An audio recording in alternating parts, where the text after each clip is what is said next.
So then in last week's video we took a look at a car that is still rare within GTA Online. This week we're going to be taking a look at 3 cars that used to be well sought after because of the rarity. I wouldn't say any of these cars are rare anymore because of how easy it is to obtain them. All of these cars in today's video you can actually buy from the websites within GTA Online. I'd just like to quickly mention that I'm not going to be including any cars that you had to do a glitch to insure them. I'm just going to be talking about cars that you could actually insure within GTA Online. So with that out of the way, let's move on to the first vehicle. So the first vehicle I'm going to be discussing is the Romero S. I'm pretty sure this vehicle is up there in terms of how rare a vehicle is because this used to be incredibly hard to get. Now you might not think it with how GTA Online is today, but back in the day people were actually really desperate to try and get this car. I think the main reason why everybody wanted this was because it was so rare, and also at the time there wasn't too many outlandish vehicles within GTA, so this was probably considered a weird vehicle to own. If you wanted to get your hands on this car you would have to go to the church, or one of the churches within GTA Online. Once you went over there you had a chance at seeing one of these vehicles, but it was incredibly rare.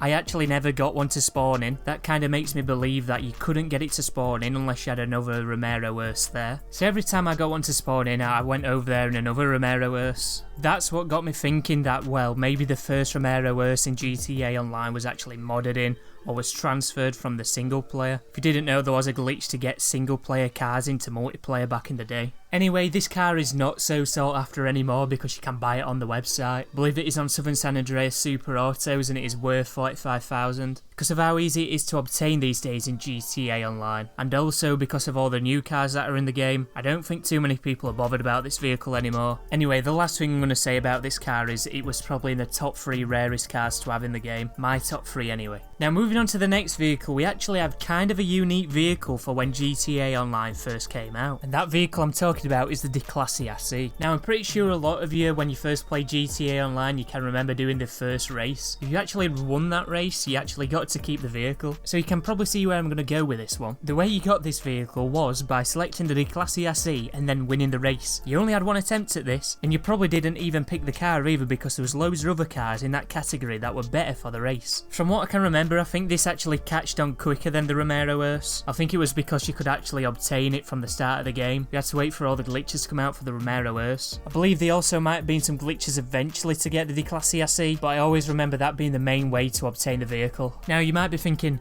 why on earth do people want this vehicle? It just looks like a standard car, to be honest. But this was actually the first vehicle within GTA Online that allowed you to put the sticker bomb parts on it. I know there's plenty of other cars that have those parts on now, but back then there was no cars at all, I believe. However, since the new versions of GTA Online released for PS4 and Xbox One, you could actually buy this from Southern San Andreas Super Autos, thus making it not a rare car anymore. So if you want to pick this car up today, it's only going to cost you 12,000, which isn't bad, to be honest, considering how rare it used to be in GTA Online, and also the customization that you can do to the vehicle. So moving on to the last car that I'm going to be talking about in this video, we have the Sultan RS. I can't leave this out because it is such a good car. I still love it today. I'm sure you all know what the Sultan RS is. I mean, if you don't, it's probably one of the most iconic vehicles out of the entire history of GTA, so it only makes sense that it's on this list. So for 2 and a bit years, you were unable to obtain this vehicle by buying it on any websites. The only way you could get it was to find it in the open world. There were plenty of different locations that you could find this vehicle in. However, a lot of the times you could find them parked up in car parks around the map. Now to actually get the Sultan RS version, now the car you actually find is actually just a normal version of the Sultan. However, if you took it to Los Santos Customs and upgraded the roll cage, you actually switched it to the Sultan RS version. The actual name of the car didn't change to Sultan RS, it just said Sultan RS down the side of the car, so everyone just called it Sultan RS anyway. Yet again, this car was probably at its most sought after period during the first year of GTA Online. Pretty sure after that first year a lot of people managed to get their hands on this car. Wasn't exactly hard to get, but you had to know that it was rare to begin with and what you could do to the car. These days you can buy the Sultan RS from Benny's website. It only costs you 12,000, but if you do want to upgrade it at Benny's garage you can, and you do get a load of different customization parts that you can throw onto the vehicle. I believe the upgrade price for the car is around 800,000, but it's definitely worth it for the things you can do to it. Anyway, that's all I've got to say about the cars that are covered in today's video. I hope you guys did enjoy. If you haven't done already, please feel free to leave a like on the video and also subscribe. I am close to 5,000 subscribers, so if you want to help me out with that, you know what to do. If you don't want to miss anything I do on YouTube, feel free to put notifications on.